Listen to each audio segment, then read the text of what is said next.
Golden Daughter, Part 1. Hello. Hello. I barely managed to suppress the corners of my mouth from drooping with a superhuman effort of self-control. A camp, crashing guest had taken a seat, which was why I was trying hard not to frown. The camp was where I returned, after collecting edible herbs and medicinal plants. The uninvited guest, who cheerfully greeted me, was none other than Yenica, the sophomore top-ranking student, known as a genius elementalist. Although we occasionally exchanged greetings due to overlapping classes and the chance encounter near the guardian tree of Marilda, I never truly reciprocated. Partly because I tend to avoid Yenica, but also because her close friends or other acquaintances would promptly sweep her away like ghosts materializing out of thin air. It was a relief for me, who wished to minimize contact with Yenica, but it seemed quite bothersome for her, who had a keen interest in making numerous friends. Yenica's friends probably warned her that nothing good could come of being friendly with the infamous Ed Rothtaylor.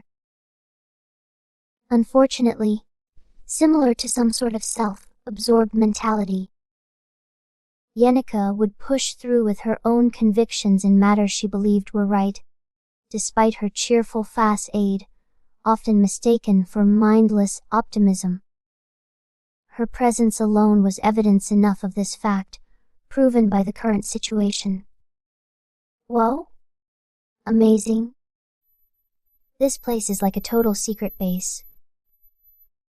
Gazing around with wide-eyed admiration and bouncing with excitement, she resembled a child witnessing the first snowfall, utterly innocent. Can I come here more often? It seemed too harsh to outright tell her no, given she might be hurt by such a blunt refusal. Nonetheless, the sprightly girl had a knack for triggering a protective instinct, explaining why her classmates doted on her so much. Why come here? What's good about this place? It feels like an adventure. It gives me the thrill. Don't you feel the same, Ed? Every day, indeed, has its share of thrills. Just the other day, a mishap with the campfire led to a near ambush by a wild boar at dawn. But thrills come in different forms. I also want to talk more with you.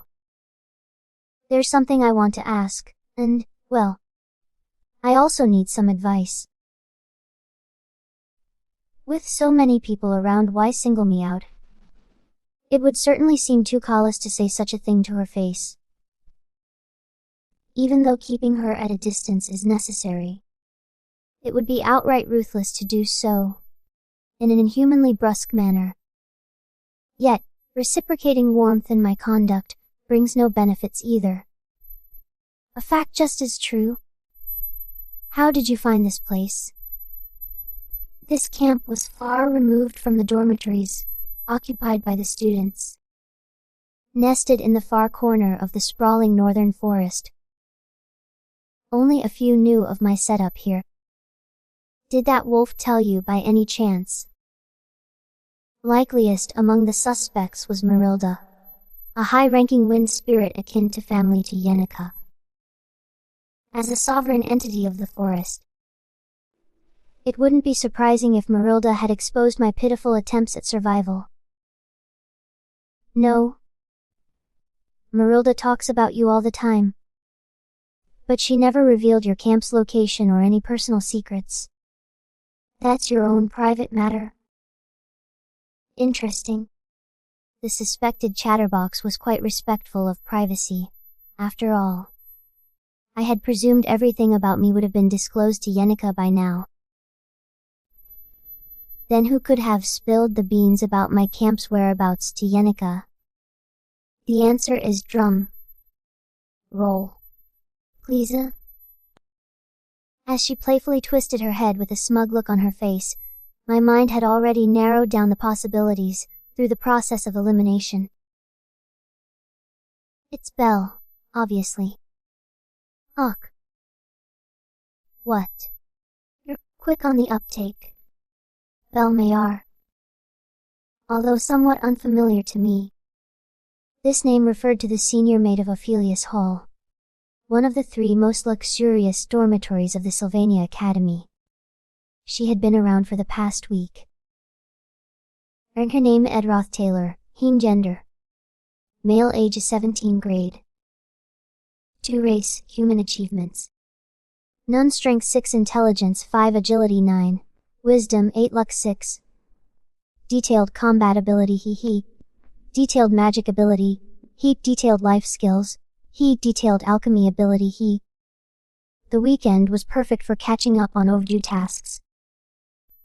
I had spent the entire morning hunting and came back with clothes utterly soaked in sweat, which I then washed and hung out to dry by the stream. It felt like I had aged a decade after barely surviving the grueling joint combat practice that had happened almost 2 weeks ago. Worried about disrupting the main storyline, walking on a tightrope, and still having to lead an ordinary life doubled the exhaustion. But having little to do with the main characters since the combat training had allowed for some peace of mind. As a result of focusing solely on my studies and survival, my previously sluggish stamina stat had finally increased by 1. The already high agility stat started to show less variation. It wouldn't be easy to raise each level from 10 onwards. With a stamina stat of 6, I was now relatively competent. In comparison to the fighters in the battle school, it might be insignificant, yet it was reasonable for a commoner. Ultimately, the benchmark for high performance stats is 10. Whether skill proficiency levels or these basic stats, once you hit 10, the variability greatly diminishes, and each step requires monumental effort. Considering that endgame specs are formed around the 20s, there's still a long way to go. However, that standard applies to extraordinary, playable characters. At this stage, my attributes were sufficient for their worth. Thanks to efforts, my body had developed a decent amount of muscle. Standing by the stream without my shirt, I inspected my physique. Stamina stats matter significantly after all. Due to the punishing regime of the past 2 months, my body had evolved by adapting. I wasn't aiming for bulging muscularity, but some muscle had begun to take shape around my midriff and upper arms. A significant improvement from my original pencil, thin frame. This was considerable progress, given my inherent lack of physical talent. Still, my proficiency with the bow was laughably low, and I hadn't mastered the dagger, despite its recognition as the most useful secondary weapon. The journey thus far had been long, yet I had further to trek. Better to train now, to be at ease later. Let's not succumb to laziness. Despite the significant progress, I should not be contented with only this level of achievement. I stretched my arms out, twisting my waist to loosen the muscles, ready to tackle the backlog of work for the week. I had run out of firewood, so the logs had to be chopped again, and later in the afternoon, I planned to knit the net.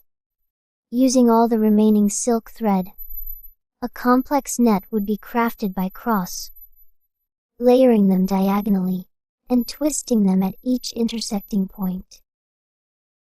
Why make a net? It served the purpose of fishing, but more critically for preserving fish.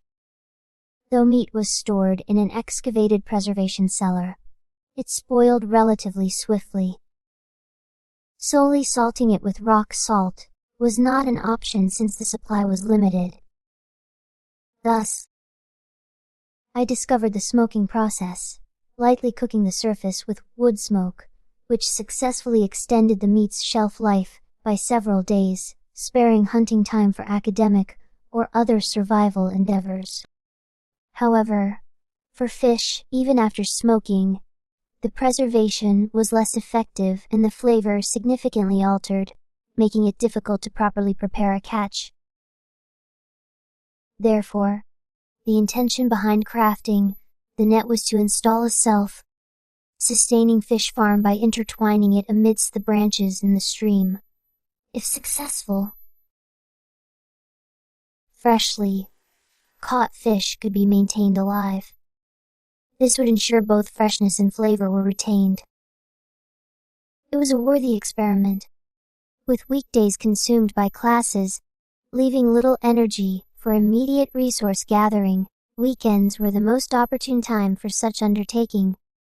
Hastily completing the firewood chopping and ensuring the recently laundered uniform was dry, I'd begin weaving the net.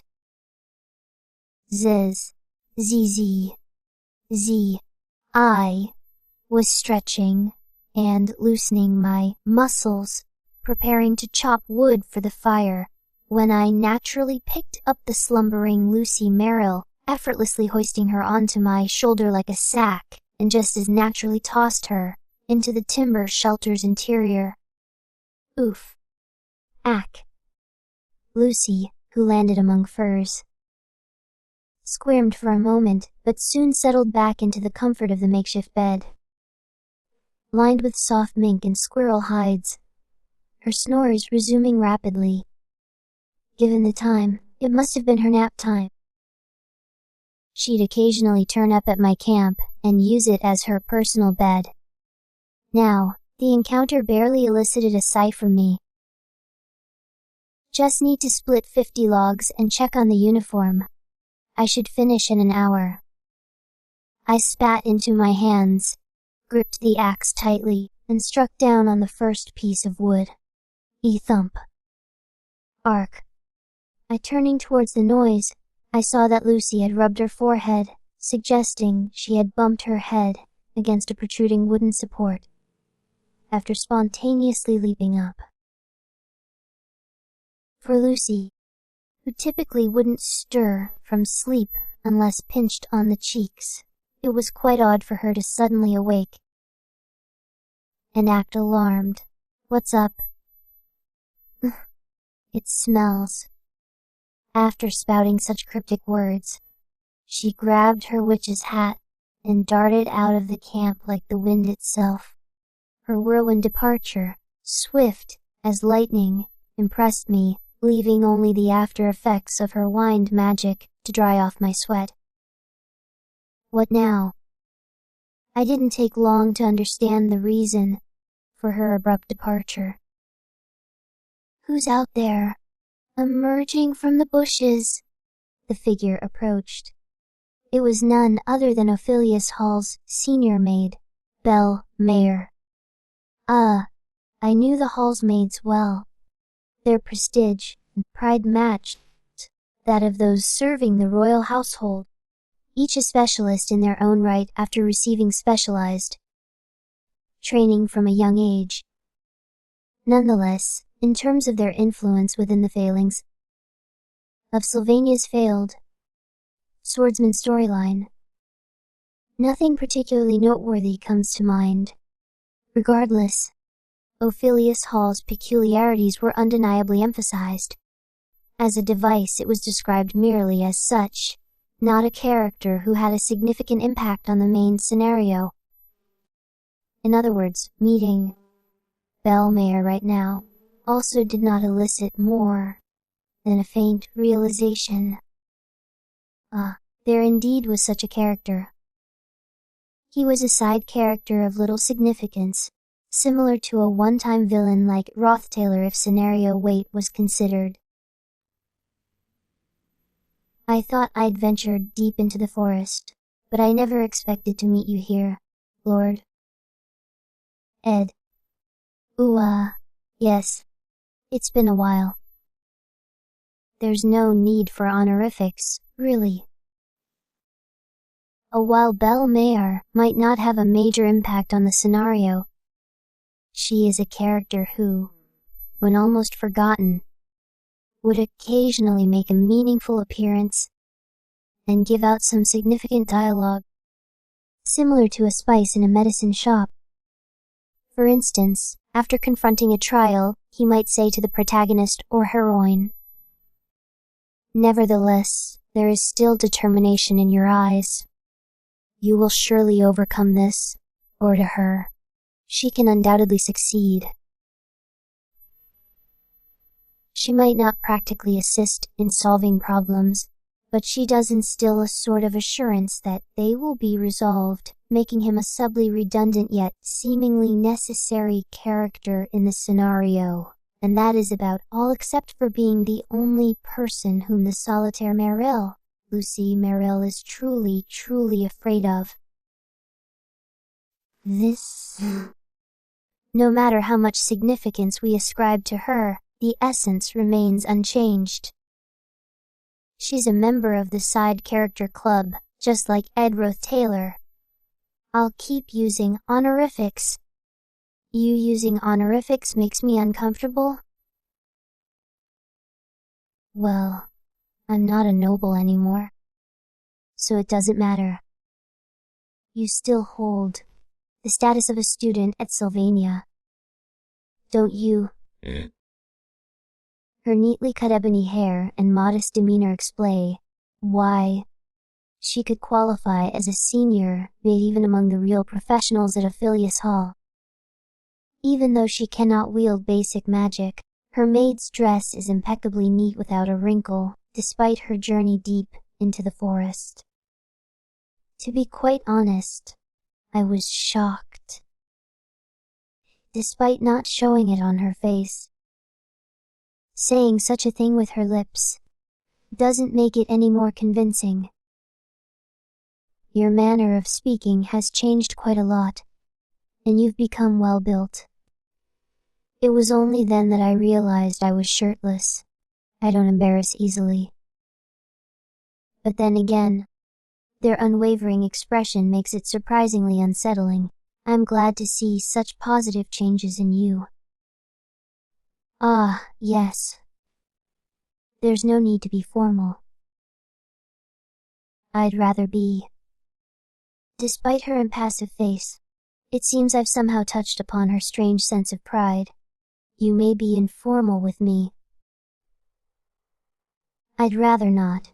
You were informal at Ophelius Hall, weren't you? Well, that was when I lived at Ophelius Hall. Anyway, the maids of Ophelius Hall all share some perplexing stubbornness. I noticed Belle carrying a large basket in one hand. Sneaking a peek, I saw it was filled with a variety of mushrooms, herbs, and fruits. Though Ophelius Hall chiefly uses top-notch ingredients supplied by various merchants, there are times where fresh ingredients must be gathered from the local surroundings. Watching her take on such tasks, I can understand why the internet meme joked about Ophelius Hall maids being human livestock producers, that they can do anything, so for those who direct them, it's simply a matter of sitting back and waiting to be served. I knew you were still at school. I often help Lady Yanika get ready in the morning, and she talks about you frequently. Lord Ed. Is that so?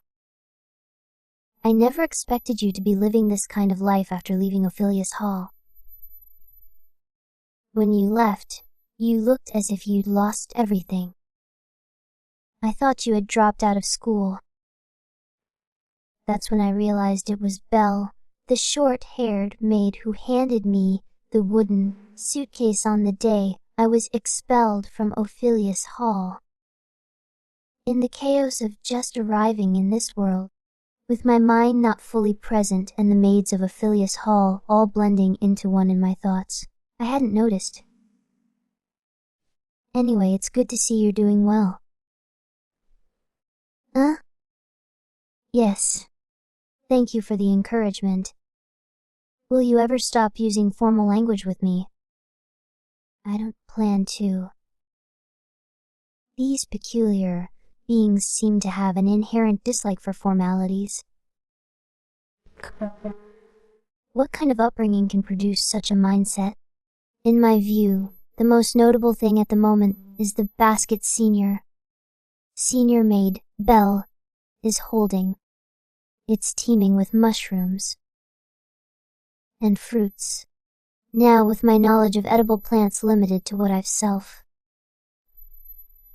taught from books from the student library, this basket's contents are a promising expansion of the variety of plants I can gather, especially with mushrooms and berries, which have many poisonous varieties I've been unable to touch.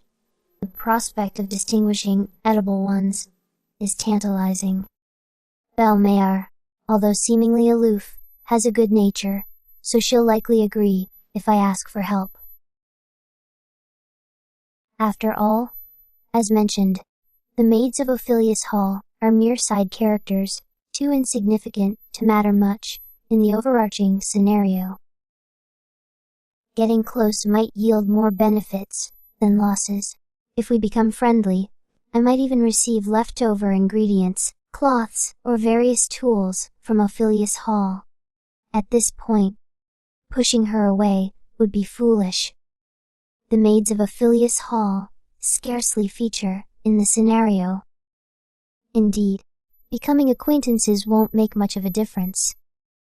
Having decided, I cleared my voice and with an amiable smile, I approached Belle Mayar again. You really go to great lengths, coming all this way to the forest for ingredients. But about that basket. Yes, becoming friends should be fine, and I would come to regret this choice until the very end of the scenario. Yes, I've talked a lot about you to Belle. He often chimes in during our conversations, and just now, he mentioned meeting you here. A human. No, a mere wind spirit talking so freely about someone else's private life. The Belle Mayar I know is reticent and not one to gossip about others. A mastered ability to hold one's tongue is fundamental for an experienced maid. And the Belle Mayar I know would undoubtedly have this basic quality down pat. You should come meet me this weekend, she said. Today she even tied my hair beautifully, you see. Look, this side braid is pretty, isn't it? Just look at this guy. Yeah, I guess. So, about the problem I mentioned. Yunika finally began to broach the actual topic, drawing her knees up and sitting down, looking at the crackling campfire. Yunika hesitantly started to speak. At first, I wonder why she would come to me. Well, people, for advice about her problems. Ed did not see this since he left early, but last month, during the combat exercise, I ended up hurting someone. Summoning the high-ranking fire spirit Tarkin. And engulfing Nail Hall in flames would be one of the school term's biggest events. It's obvious who she hurt, considering that she broke the rules and used intermediate magic first, itself inflicted. But that's irrelevant to the well-intentioned Yunika. Why me? Of all people. Simply because all the students are on Yunika's side. The lovable, vivacious Yunika is like a treasured jewel to the second-year students. Therefore, if she feels any guilt or self-reproach, everyone would step in to encourage and support her. However, Yunika knows that their judgments are biased. Their affection for Yunika means they won't offer fair and objective opinions. It's wonderful that they're on her side no matter what, but that doesn't erase the wrongdoing that occurred. So she came to me. Compared to others, I'm less inclined to take Yenika's side uncritically. She's undoubtedly a kind-hearted and upright girl, but such a nature doesn't mesh well with Lortel. Keep thinking. Was I too harsh? Does inflicting such an injury count as overreacting? Understandable. Should I apologize? Maybe you should. But if I do, my friends insist they were in the wrong and adamantly tell me not to. Then follow your heart. If you think you're right, do it. H.M.P. I left Yenika to herself as she rested her chin on her knees.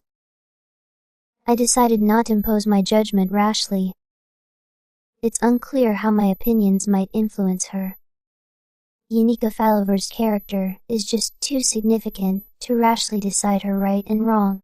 The decision felt somewhat harsh, but it was unavoidable. Typical. Ed. But the response was more unexpected than anticipated. Ed, you don't blindly take my side. If you're upset, there's nothing I can do. No. It's a misunderstanding.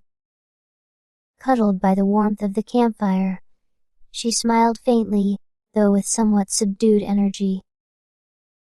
I'm not upset at all, not in the slightest. Rather, it's reassuring. Her statement was laden with significance. I wish everyone in the world were like Ed. I didn't have the leisure to ponder the meaning of her words, burdened with an abundance of tasks for the day. I'd like to purchase 2 hours of your time, Senior Ed.